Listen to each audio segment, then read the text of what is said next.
So well, in this video we are going to study about the power of a lens. So this is what we are going to discuss about power of a lens. Okay, so power of a lens is a measure of power of a lens is the measure of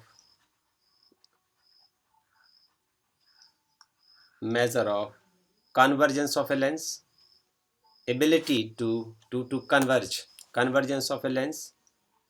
This is convergence of a lens and divergence of a lens. It is the measure of convergence of a lens and divergence of a lens, right? So power of a lens is the measure of convergence of a lens and divergence of a lens. So now you have to understand what does convergence means and what does divergence mean. So to understand convergence, I will try to define it with the help of this picture to you so that the child can understand it in a better way, and then I will explain this divergence in this mode also. So just you can see with the help of this picture well. So convergence means come together.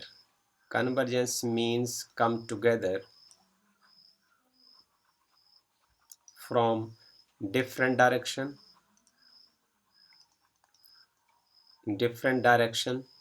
and merge into one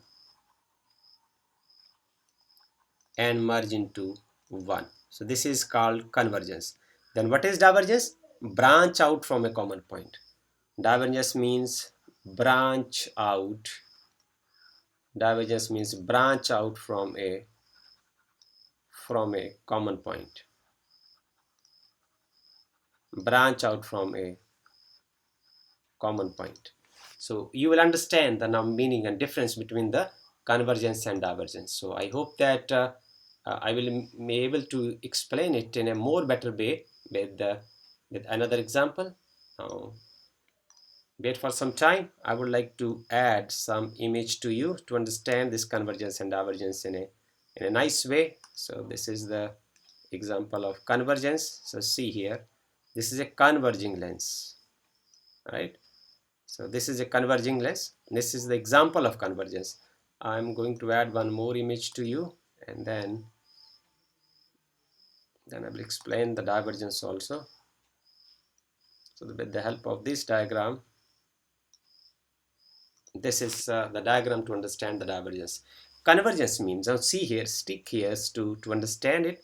The ray of light is coming from here. This ray of light is coming and is striking on this convex lens. This is a convex lens, or I can say it's a converging lens.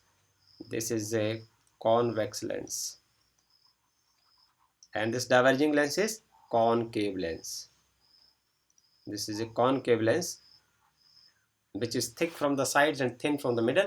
So this see ये जो किरणें हैं आप देखिए जो rays हैं जो parallel to the principal axis आ रही है, and they are all converging at this point F, and this the distance between this optical center C and F is called the focal length. ये आप already जानते हैं. और ये diverging lens है. डाइवर्जिंग लेंस होने का मतलब क्या है? Branch out from a common point. Means आप यदि गौर से देखिए, ये ray of light is coming parallel to the principal axis and it is striking at this point, right? It is striking at this point, but this lens is a diverging lens. अब ये क्या करेगा? ये इसे diverge करेगा. Diverge करने से क्या होगा कि जो रेज है ये प्रिंसिपल एक्सिस को तो मीट करेंगी नहीं. If they do not meet with the principal axis, this means that they appears to diverge from here. इस पॉइंट से F पॉइंट से लगता है कि यहाँ से इसकी ब्रांचेस निकल रही हैं. Branch out from a common point. This is the meaning of a divergence, right? So this is the focal length. So you can write this part. This is focal length of the concave lens. So this is the optical center, right? So you can understand it now in a better way in this mode. So our question is to now study about the power of a lens. And this is so interesting. I mean, this is very, very interesting for you to understand this. You will enjoy a lot. I hope that I ensure you that you will enjoy a lot. आप जब power के बारे में आज तुम्हें पता चलेगा, उसका मैथमेटिक्स कैसे करते हैं पता चलेगा, आपको मज़े आएंगे और आप सबको बताएंगे कि इसका मतलब इस तरीके से होता है. देखिए, हम ये मानते हैं कि ये जो हाइट है, h हम ले लेते हैं इसको. This height is h. Okay, this height is h. We'll take this height is h, and you know this distance is some h. So as a ray of light, now see carefully, अब इसको ध्यान से समझना. जो रे of light है इसको जरा हम डॉटेड आगे करते हैं. ये जो रे ऑफ लाइट है, ये बेसिकली यदि लेंस यहाँ नहीं होता, यदि आपका जो कॉन्वेक्स लेंस यहाँ नहीं होता, तो ये रे ऑफ लाइट कुछ इस डायरेक्शन में जाती. एग्री? और अब इस लेंस की वजह से ये बेंड हुई है और इस लाइट ने यहाँ कोई एक स्मॉल एंगल बनाया डेल्टा. राइट? अब ये लाइन, ये रे और ये जो रे सी एफ है, both of these are parallel. This means this angle is also delta. No problem. Now you have to understand the power of a lens. Power of lens is the degree of convergence. कितना मोड़ देती है, जो lens है वो कितना मोड़ देता है उसको. यदि वो ज़्यादा मोड़ देगा तो उसकी पावर ज़्यादा है, यदि वो कम मोड़ेगा तो उसकी पावर कम है. तो पावर ऑफ ए लेंस क्या हुआ? It is the tangent of this angle. Tangent is the tangent of the angle by which convergence of divergence takes place. तो पहले हम कन्वर्जेंस की बात करते हैं. तो पावर की डेफिनेशन क्या हुई? Power is basically tangent of this angle of convergence of divergence. ये देखिए इतना मोड़ा इसने, तो ये सूचना आपको ये एंगल देगा और इस एंगल को आप निकाल सकते हैं from this triangle. So this triangle is you can find down tan delta, it is equal to from this right angle triangle, this FC some m point आप इसको मार्क कर सकते हैं. This is h upon f. Okay, now if h is कोई 1 unit ले लीजिए आप, right, then power that is equal to tan delta, it is equal to 1 by focal length, provided delta is small. Condition ये होना चाहिए कि जो delta की वैल्यू है वो कम होनी चाहिए. राइट? अब यहाँ चलिए, इस पॉइंट पर चलिए, यहाँ देखिए, this is height h. Okay, now see the ray of light was going to parallel to the principal axis, and यदि ये अब लेंस ना होता तो इसका पाथवे कैसा होता? इसका पाथवे कुछ इस तरीके का होता. ओके, सो ये जो रे है वो इतना डेविएट हो गई है. यहाँ लिख दीजिए, यहाँ लिख दीजिए, दिस रे deviated by this angle. This means this angle is also delta. So this tan delta here in this case, whatever you are talking about concave or convex lens, power is tangent of degree of divergence now. So from this it is also h upon f. So if you take, if h is 1 unit, if h is 1 unit, whatever unit you are choosing about, so this is equal to 1 by focal length. Once again, delta should be small. Delta should be small. For small delta, power is 1 by focal length. This is very interesting. अब आप आगे देखते चले जाइए, अब आगे आगे क्या होता है.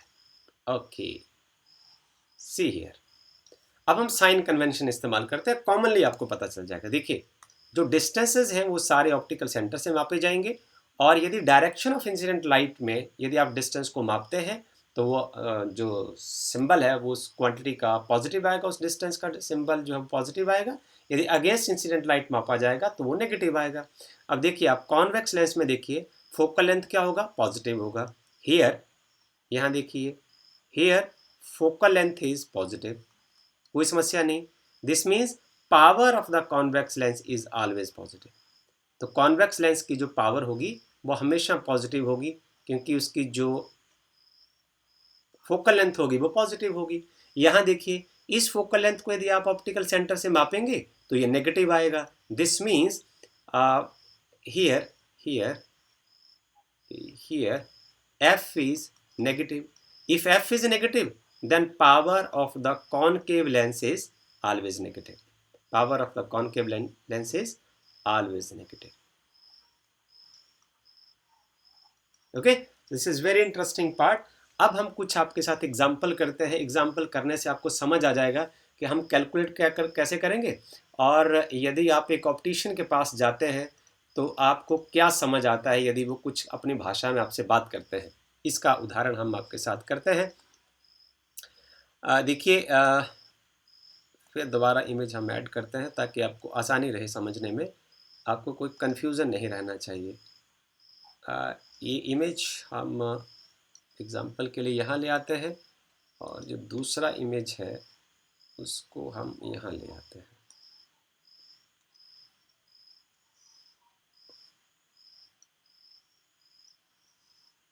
So this is the position of the second image. देखिए, यदि फॉर एग्जांपल आप ऑप्टिशियन के पास जाते हैं, अपनी आंखें चेक कराने के लिए जाते हैं, तो ऑप्टिशियन आपको कहता है कि जी आपका जो चश्मा है उसका नंबर जो है वो उसका नंबर जो 0.25. नो, सबसे पहले हमें इसके यूनिट के बारे में भी बात करना पड़ेगा. यूनिट्स ऑफ पावर के बारे में हम बात करते हैं. Okay, units of power. Units of power. So हमने क्या देखा, पावर जो है वो 1 / फोकल लेंथ है. तो जो फोकल लेंथ ऐसा यूनिट्स में हम कैसे मापेंगे, मीटर में. So focal length is 1 metre, then power is 1 dioptre. Power is 1 dioptre, right? So you can write 1 diopter is 1 meter minus 1. So this is the unit of power. अब आप अगला example, अब अगली बात करते हैं. यदि आप ऑप्टिशियन के पास जाते हैं और ऑप्टिशियन आपको ये कहता है कि जी आपकी आंखें खराब हैं और आपको जो चश्मा लगा है उसकी जो पावर है वो 2.5 डायोप्टर है, तो आपको झट से समझ जाना है एकदम से कि आपका जो चश्मा है वो कॉन्वेक्स लेंस से बनेगा. उसमें जो लेंस डलेगा उसमें कॉन्वेक्स लेंस लगेगा, और वो कॉन्वेक्स लेंस इस तरीके का होगा जो साइडों से पतला होगा और बीच से मोटा होगा.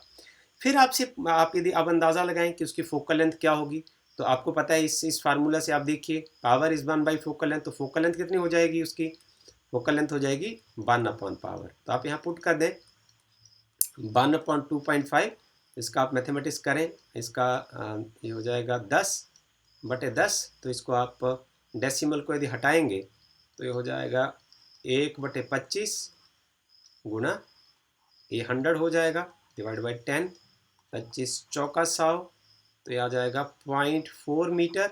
इसको आपने सेंटीमीटर में लिखना है तो डेसिमल को आप 2 पॉइंट शिफ्ट करिए, ये आ जाएगा 40 centimetre, right. Then the focal length of your lens, जो आपकी आंखों पर लगने वाला है उसकी फोकल लेंथ जो है वो 40 सेंटीमीटर है. और ऐसी संभावना भी हो सकती है कि आप ऑप्टिशियन के पास जाएं और वो आपको ये कह दे कि आपके चश्मे का नंबर जो है वो -4.0 डायोप्टर है. वो कागज़ के ऊपर लिख देंगे, बाकी कोई आपसे बात नहीं करेंगे.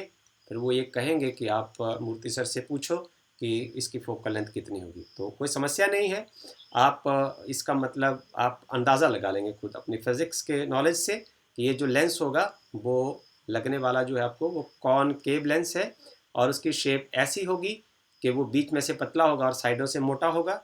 और उसकी यदि फोकल लेंथ आपको निकालनी है तो focal length of the concave lens is negative, and this is 1/p. So this is 1/4.0. इसको आपने कैलकुलेट करना है ईजी जल्दी से, तो इसको आप 100 से मल्टीप्लाई कर दीजिए, 100 से डिवाइड कर दीजिए, यहाँ 25 आ जाएंगे और ये आ जाएगा 0.25 मीटर, क्योंकि यहाँ पावर यदि डायोप्टर में है तो फोकल लेंथ मीटर में आएगी. और यदि आपने इसको सेंटीमीटर में बदलना है, सेंटीमीटर 10⁻², तो आप अपने डेसिमल पॉइंट को 2 पॉइंट उधर ले जाइए. यदि डेसिमल पॉइंट, याद रखिए, राइट साइड को शिफ्ट करता है तो पावर माइनस में ऐड हो जाती है. इतने मीटर आ जाएगा. 10⁻² का जो सिंबल होता है वो सेंटी होता है, तो मैं इसको लिख सकता हूँ 25 centimetre. This is so interesting text we have discuss so far. आज आपको ये पता चल गया पावर क्या होती है और पावर के यूनिट क्या होते हैं, पावर का मीनिंग क्या होता है, पावर का मैथमेटिक्स क्या होता है. और यदि आप ऑप्टिशियन के पास जाते हैं आपके चश्मे का यदि नंबर पॉजिटिव है तो वो कॉन्वेक्स लेंस है, उसकी फोकल लेंथ आप कैसे निकाल सकते हैं।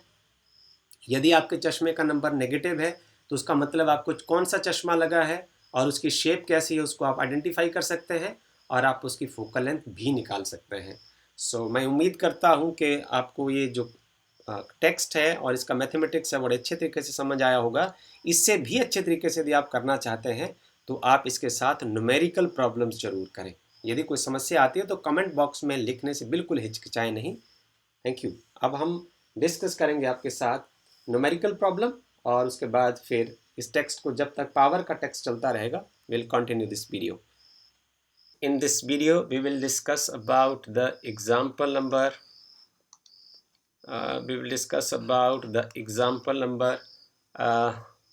9.8 of NCERT. So I would like to share this example with you first. So the image, this is the question. Okay, so this is the question and just see what is asked from us. This is example number 9.8. I ensure you that you will enjoy a lot with this problem. इसमें दिया है कि focal length जो 0.5 metre है। सो focal length positive है, this means he is talking about the convex lens. It's a glass lens at the power of the lens आपसे पूछा है। तो अभी तक हमने जो पढ़ा है पावर के बारे में जो हमारे पास इंफॉर्मेशन है, पहले हम नोन पैरामीटर्स को लिखना आपके साथ पसंद करेंगे कि आपके पास दिया है कि एक focal length is 0.5 metre and power की जानकारी आपसे पूछी है। सो जो पावर होगी वो होगी 1 by फोकल लेंथ, ये हमें पता है। It's existing formula, we have studied about it. This is 0.5। So इसको आप सॉल्व कर लीजिए, आप डेसिमल हटा देंगे, 10/5 लिख सकते हो। This is +2 dioptre. This means that you are talking about a convex lens. आप कॉन्वेक्स लेंस के बारे में बात कर रहे हैं। So this is all about the first part of the problem and then we shift our discussion to the second part of the problem. अब हम सेकेंड पार्ट के बारे में बात करते हैं। इसमें आपसे पूछा गया है, कुछ सवाल को पहले पढ़ते हैं फिर देखते हैं कि क्या जानकारी आपसे पूछी है। Radii of the curvature of the faces of A double convex lens. Double convex lens के रेडियाई ऑफ कर्वेचर जो है कुछ इस तरीके से है। एक 10 सेंटीमीटर है और दूसरा 15 सेंटीमीटर है। तो यदि मैं ऐसे बनाऊं आपको आपके साथ कि एक रफ कॉन्वेक्स लेंस बनाने की कोशिश करते हैं। डायग्राम कितना अच्छा बनेगा इसके बारे में हम कुछ नहीं कह सकते। ओके, सो ये एक डबल कॉन्वेक्स लेंस है और ये इसका प्रिंसिपल एक्सिस हो गया। सो ये इसका सेंटर ऑफ कर्वेचर हो गया। अब जो रे ऑफ लाइट है जो सबसे पहले जैसे फ्रॉम हम डायग्राम करते हैं तो हम लेफ़्ट टू राइट लेके आते हैं, तो रे ऑफ लाइट सबसे पहले इस कर्व के ऊपर टकराएगी और इस कर्व का सेंटर जो होगा वो हो जाएगा कुछ, हम ऐसे बना दें क्योंकि हमें परपेंडिकुलर ड्रॉ करना होता है। सो ये हो जाएगा और उसके बाद यहाँ से बेंड होने के बाद जो रे ऑफ लाइट है वो फिर इस पोर्शन के ऊपर टकराएगी और इसके ऊपर टकराने के लिए जब वो डेंसर टू रेयरर मीडियम जाएगी उसके लिए भी आपको सेंटर ऑफ कर्वेचर से इसको मिलाना पड़ेगा नॉर्मल का नॉलेज निकालने के लिए। सो ये वाला पार्ट जो हो जाएगा ये हो जाएगा C1 और ये हो जाएगा C2। अब ये वाला जो पार्ट होगा वो होगा radius of the curve 1 and this is the radius of the second curve. यदि अब आपको इनका डिस्टेंस मापना होगा तो क्योंकि ये सेंटर ऑफ कर्वेचर से मापा जाएगा तो ये वाला पार्ट जो है वो राइट टू लेफ्ट जब आप मापेंगे तो जो R2 होगा, this R2, this part will be negative and this part will be positive. ये यहाँ इंपॉर्टेंट बात रही। ओके, क्योंकि ये डायरेक्शन ऑफ इंसिडेंट लाइट इधर से इधर को मापा जाएगा, लेफ्ट टू राइट मापा जाएगा और ये लेफ्ट टू राइट मापा जाएगा। सो ये नेगेटिव होगा, दूसरा पॉजिटिव हो जाएगा। इसलिए अब आपको इस प्रॉब्लम में अब समस्या नहीं आने वाली। आप यहाँ देखें कि आपके पास दिया गया कि रेडियाई ऑफ कर्वेचर जो R1 है, जो R1 है वो पॉजिटिव होगा, it is 10 centimetre and R2 जो है ये होगा 15 centimetre here, and other parameter is focal length. Focal length in air, focal length in air is equal to 12 centimeter. Okay, so what is the refractive index of glass? आपसे पूछा है Ng. You are asked to find Ng, refractive index of glass. देखिए, ये बड़ा informative numerical problem है जो आपको बहुत सुंदर सूचनाएं देगा. मुझे उम्मीद है कि आप इसको बड़े ध्यान से समझेंगे. इसको समझने के लिए हम एक फार्मूले का इस्तेमाल करते हैं कि हमने फार्मूला पढ़ा है कि N1 upon F1 is equal to N2 minus N1 और 1 upon R1 minus 1 upon R2. ये इसी स्टेट से आया है. ओके, अब देखें, इसको ही आप बाद में ऐसा लिखते हैं ना, 1 by F1 is equal to, sorry, oh yes, 1 by F1 लिख दीजिए. यहाँ से आप N1 कॉमन निकालेंगे. ओके, इसको आप N1 लिख लीजिए. यहाँ से आप N1 कॉमन निकालेंगे तो ये आपके पास बन जाता है N2 upon N1 minus 1. This is 1 upon R1 minus 1 upon R2. So N1 से N1 कैंसिल हो जाएगा और 1 अपॉन F1 is equal to N2 upon N1 है.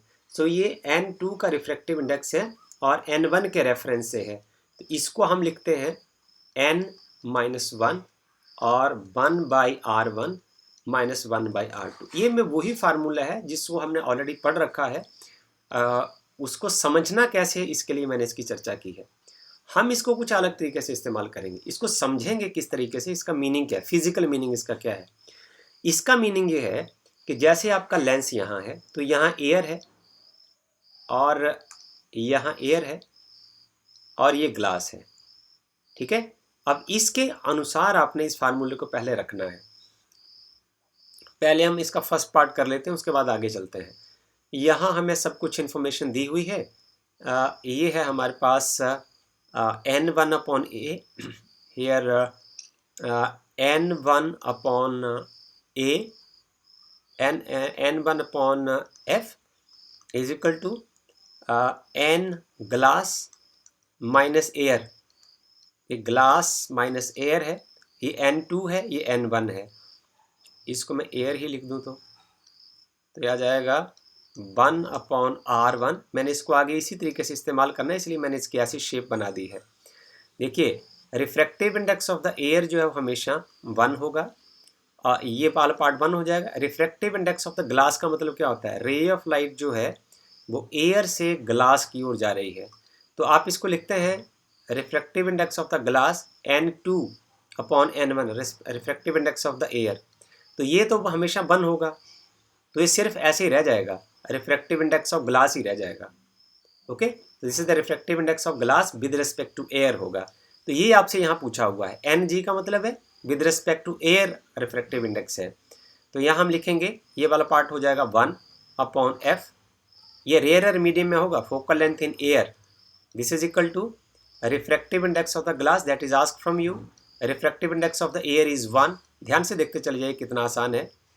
1 अपॉन R1 का वैल्यू अब क्या है, ये प्लस 10 सेंटीमीटर होगा, और माइनस 1 अपॉन R2 का वैल्यू क्या होगा, this is now minus 15 centimetre, क्योंकि इसको राइट टू लेफ्ट मापा जाएगा. तो इसको हम भर देते हैं -15 and the bracket is close now. So here the focal length in air क्या होगा, this is equal to refractive index of glass -1 and this is 1 by 10 plus 1 by 15, right? So now you are left with simple mathematics.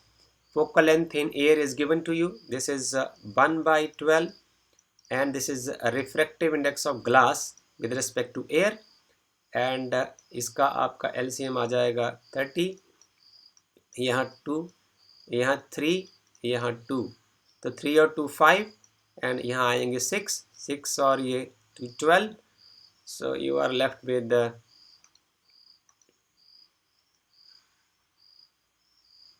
अगली calculation में आपके पास बचेगा refractive index, sorry, this is the refractive index of glass -1 is equal to 1/2. So refractive index of glass with respect to air is 1/2 plus 1. This is 3/2. So refractive index of glass is 1.5. So this is all about this part. ये जो problem का second part है उसको हमने निकाल दिया है। अब आप जब इस प्रॉब्लम के साथ आगे बढ़ेंगे तो आपको बड़ी अब तीसरे पार्ट में बहुत इंपॉर्टेंट जानकारी आपको मिलेगी, पर आपने इसको ज़रा ध्यान से समझने की कोशिश करनी है। अब हम चलते हैं थर्ड पार्ट की ओर, और इस थर्ड पार्ट में आपको नए पेज पर जाना पड़ेगा और इसमें सब कुछ हमें नया ले जाना ही पड़ेगा। ओके, अब पहले हम इस इमेज को ऐड करते हैं। ये आपका सवाल हो गया।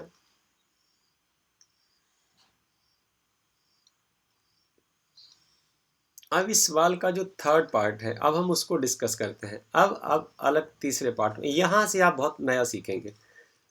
देखिए, अब एक कन्वेक्स लेंस है, ये नया प्रॉब्लम है। इसमें उसकी फोकल लेंथ जो है वो 20 सेंटीमीटर है इन एयर। ओके, अब है what is the focal length in water. आपसे पूछा है कि आप अब फोकल लेंथ वाटर में क्या है। अब आपने कॉन्वेक्स लेंस को उसके बाद पानी में डुबो दिया है। रिफ्रैक्टिव इंडेक्स की सूचना दी हुई है एयर वाटर की विद रिस्पेक्ट टू एयर है, ये है 1.33, और रिफ्रैक्टिव इंडेक्स ऑफ ग्लास की है with respect to air, this is 1.5। अब अपने फार्मूले को ध्यान से समझना है। देखिए, यदि आपके पास ऐसे मैंने लेंस लिया, पहले रफ समझ लीजिए, रफ क्या फेयर ही समझते हैं, सीधा ही। लो, आपने लेंस लिया कुछ इस तरीके से, ओके, और ये एयर है, ये ग्लास है, ओके। और इस केस में आपने कैसे इसको लिखना है, फार्मूला हमारा कैसा रहेगा, जो N1/F है, F1, this is equal to N2 minus N1 1/R1 minus 1/R2। इस फार्मूले को जब दोबारा फिर से समझिए, इसको आपने लिखना है refractive index in the rarer medium, focal length in the rarer medium, क्योंकि N1 रेयरर है ना, refractive index of the denser medium minus refractive index of the rarer medium, और 1/R1 माइनस 1/R2। अब यहाँ देखिए, ये रेयरर मीडियम है, ये डेंसर मीडियम है। यहाँ इस फार्मूले को लगाइए, ये आएगा refractive index of the air, refractive index of the air this is 1 upon focal length in air is equal to, आपके पास आ जाएगा, पहले हम एयर और ग्लास का ले लेते हैं ना, refractive index of the glass minus refractive index of the air is 1, और आगे पार्ट आ जाएगा 1/R1 माइनस 1/R2। ये हमने कब फार्मूला रखा, जब आपका लेंस जो है हवा में है। अब आगे चलते हैं कि क्योंकि यहाँ तो glass with respect to air बात हो रही है, glass with respect to air बात हो रही है, हमसे पूछा है कि आपने इस लेंस को वाटर में डुबोया है। ओके, सो आपसे पूछा है, देखिए what is the focal length in water. तो वाटर में इसका मतलब आपका जो लेंस है वो वाटर में आपने डुबोया है। तो दूसरे केस में हम करते हैं, यदि आप अपने लेंस को अब यहाँ ऐसे करते हैं, दूसरा केस ऐसा है, लेंस तो ग्लास का ही है तो उसकी तो कोई समस्या नहीं।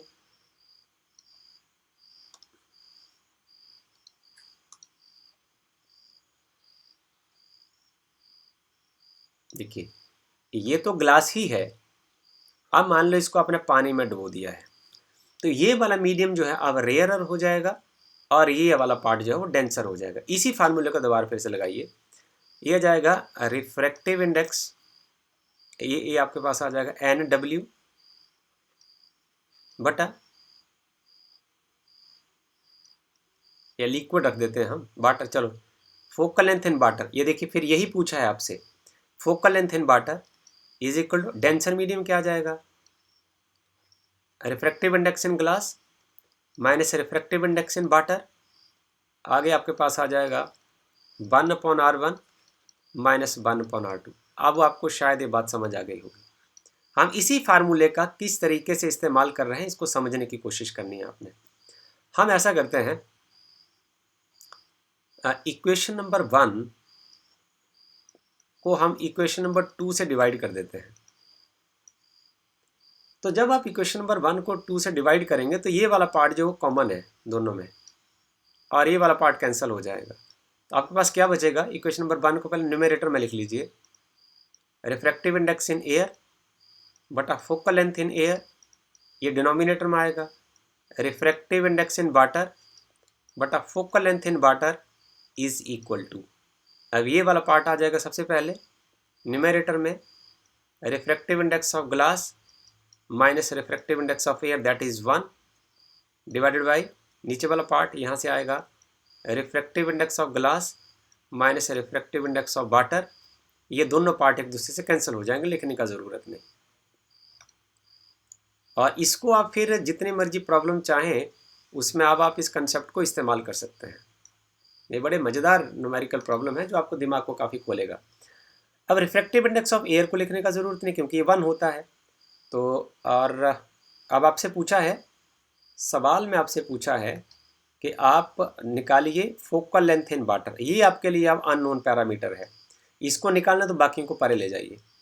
फोकल लेंथ इन वाटर पूछा है आपसे, तो आपके पास refractive index of glass with respect to air minus refractive index of air divide by refractive index of glass with respect to air minus refractive index of water with respect to air, NW का मतलब है water with respect to air.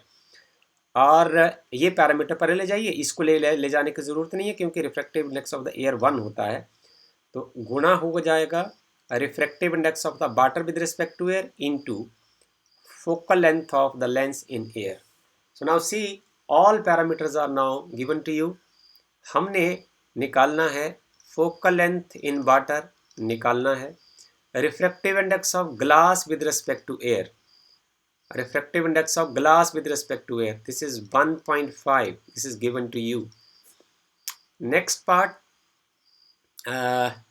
refractive index of, दूसरा हमारे पास unknown parameter है, sorry known parameter है, refractive index of water with respect to air, water air, this is 1.33.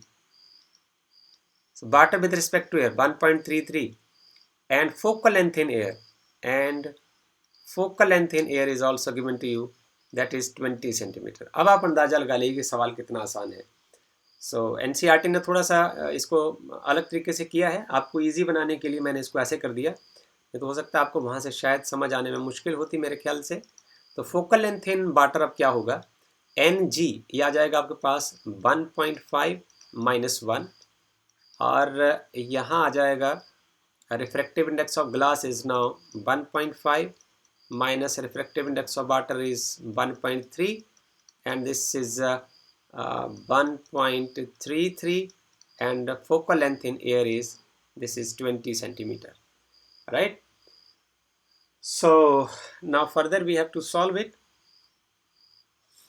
ये अब आपके पास सब सॉल्व करके आ जाएगा 1.5 minus 1 it is 0.5 cross 1.33 divided by, ये सॉल्व करके आएगा आपके पास, मैंने इसको सॉल्व किया है, this part is 0.17 cross 20. So focal length in water is equal to this is a 0.67 over 0.17 cross 20 is equal to 3.9 cross 20, it is 78.8 centimeter.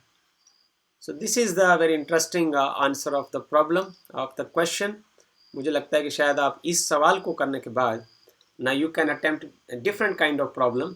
अब आपको इससे यहाँ से समझ आ गया कि किस तरीके से जब हम लेंस को, इस फार्मूले का इस्तेमाल कैसे करते हैं, जो हमने लेंस मेकर फार्मूला बनाया है उसको हमने प्रैक्टिकली जब अलग अलग, जैसे मान लो आपने ग्लास को सिंपल एयर में रखा तो इसका फार्मूला ऐसे लग जाएगा, इस फार्मूले को ऐसे याद रखें और तरह तरह के प्रॉब्लम करें, आप समझेंगे उसके बाद इसको आप ऐसे याद रख सकते हैं कि ये है रेयर मीडियम और focal length in the rare medium, denser minus rare medium and R1 minus R2। R1 और R2 के साइन कैसे डिसाइड होंगे, we have discussed about it. तो इस प्रॉब्लम को आप एंजॉय करें और इस तरीके के 1-2 प्रॉब्लम और करें। तो आपको बहुत इसमें आनंद आएगा।